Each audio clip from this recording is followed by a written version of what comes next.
Hello, good morning, everyone. Very warm welcome to babycode free IELTS classes. I'm Tanu Vilmani, an IDP certified trainer and a Teflon to Solve certified trainer.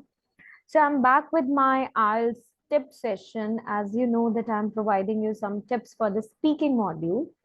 Today is the tip which is about examiner approved tips.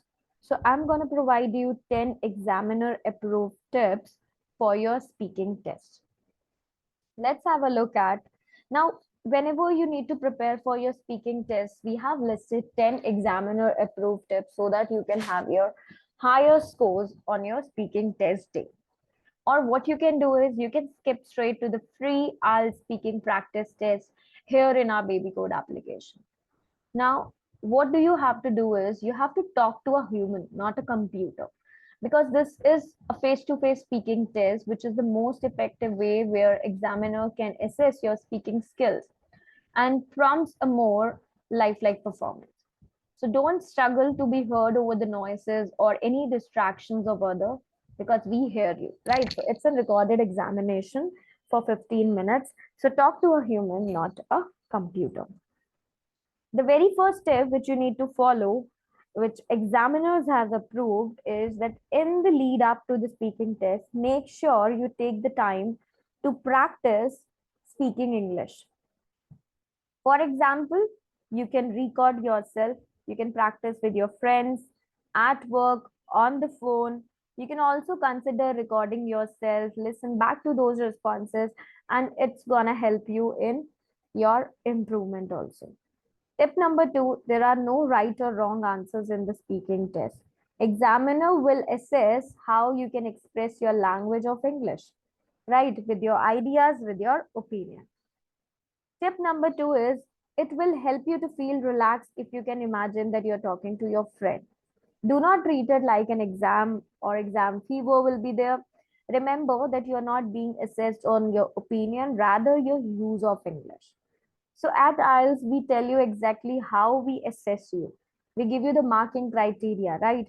Your grammatical range and accuracy, your pronunciation, your fluency and coherence, and your lexical resource.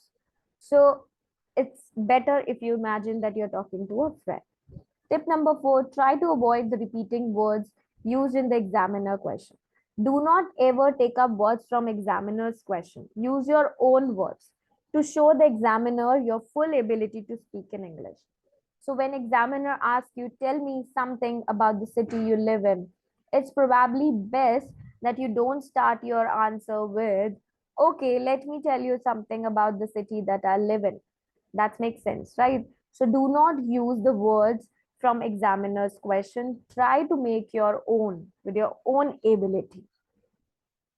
Tip number 5, speak clearly and at a natural pace. Pace means the speed which you are using, right? So if you speak too quickly, you may make mistakes or you can pronounce words incorrectly. Remember, an IELTS examiner won't penalize you for speaking an accent as long as you pronounce your words clearly and correctly. Examiner interrupts you during the speaking test.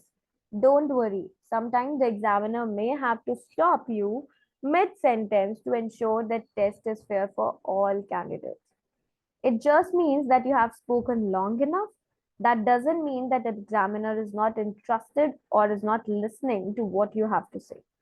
So remember, speaking examiner is there to support you so that the best demonstration of your language skills. Okay, so speak clearly and at a natural pace. Tip number 6, answer in as much detail as you can. Don't just answer with yes or no. Try to develop your response to each question. For example, draw your own experience, your own examples. Examiner wants to hear whether you can talk at length on a range of topics or not. So this is also a key tip for native English speakers. Tip number 7, use the correct verb tense when you're answering questions in the speaking test. So listen carefully to the question and notice which verb tense is used. For example, if the question is, what kind of music do you like? So it's a present tense. Your answer should also be in the present tense, that I like pop music. You can go on to use other tenses as you extend your answer, your response. For example, I haven't always enjoyed that kind of music. So use different correct verb tenses. Tip number 8, practice the pronunciation of numbers to be sure that your meaning is clear. For example, many numbers can sound very similar when spoken. So be sure to say them clearly. For example, 30, 13, 40, 14, 50, 15. So there are lots of other words that sound the same but mean something different. So we call them homophones. So have you come across words that are spelled the same but have different meanings, or words that are spelled differently but sound the same? We call these words homophone, homographs, or homonyms, right? We're gonna have session on this. So I'm gonna create a separate session on this. Okay.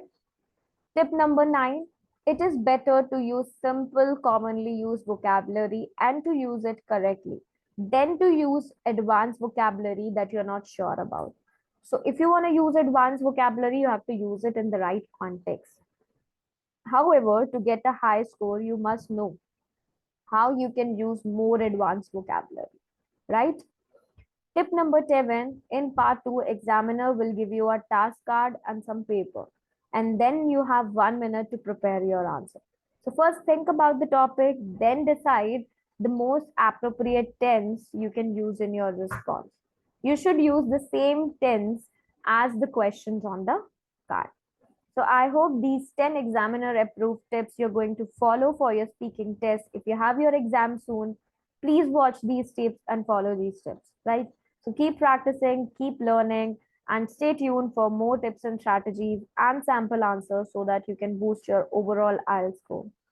Go to the session, do the star rating, provide your comments and your feedback so that I can know that yes, you people are learning through my video sessions.